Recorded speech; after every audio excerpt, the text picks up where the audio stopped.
এটাই হচ্ছে সেই গর্গমুনির আশ্রম বা গর্গমুনির মুনিঢিপি।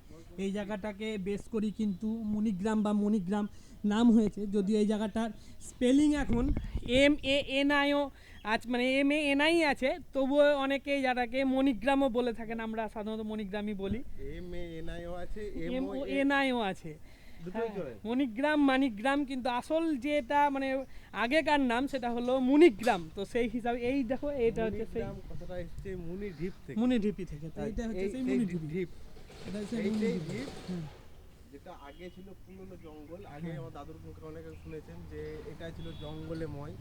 তাদের যুগে হয়তো জঙ্গলেময় ছিল, অনেক সাধু সন্ন্যাসীরা এসছেন। এই সেই পুরনো হরি মন্দির, যেই হরি মন্দিরে আগে ধূপ ধুনো গন্ধ ওনারা পেতেন। কিন্তু বর্তমানে এখন কিছুই নেই। বর্তমানে সংস্কার করা হয়েছে, ঢালাই করা হয়েছে, এখানে মন্দির করেছে স্বর্গীয় তপন গাঙ্গুলি মহাশয়। আর তার আগে এই শিব মন্দির ছিল, ওখানে শিব মন্দিরটাকে তুলে এখানে আনা হয়েছে। এর ভিতরে শিব ঠাকুর আছে। এই বট গাছ আমার জন্মের বহুত আগে। বট গাছ বলুন, তেঁতুল গাছ বলুন, তা আমার জন্মের বহুত আগে।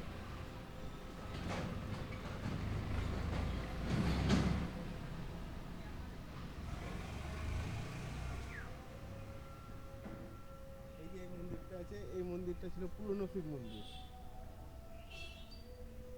ওখান থেকে শিব ঠাকুরটা স্থানান্তর করে ওটা এখন ভিতরে ঘরে রাখা বর্তমানে হয়েছে। এই বড় মন্দিরটা করা হয়েছে, এবং এই জায়গাটা একটু সংস্কার করা হয়েছে, সংস্কার করে ভিতরে রাখা হয়েছে।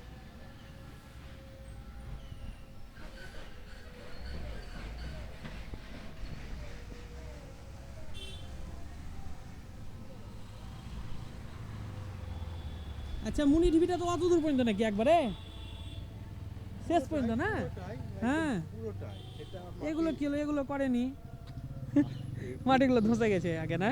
বর্তমানে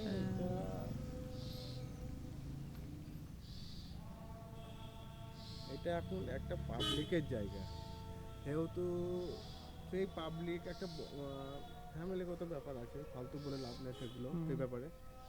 হ্যাঁ, যাক, সেই ব্যাপারে আমরা যাবো না। যাবো না, আমরা আবার বেশি কথা বলতে যাব না। হুম। এইটুকুটা কেন, আরো অনেকটাই মোটিভের ব্যাপার জায়গাটা আছে। হুম। তা এখন ধ্বংস হয়ে যাচ্ছে। এখন এতটা পর্যন্ত আবার টিকে রাখতে ঠিক আছে, পেরেছি। পেরেছি। তবে এই দ্বীপটা অনুসারে আমাদের মণিগ্রামের নামকরণ হয়েছে।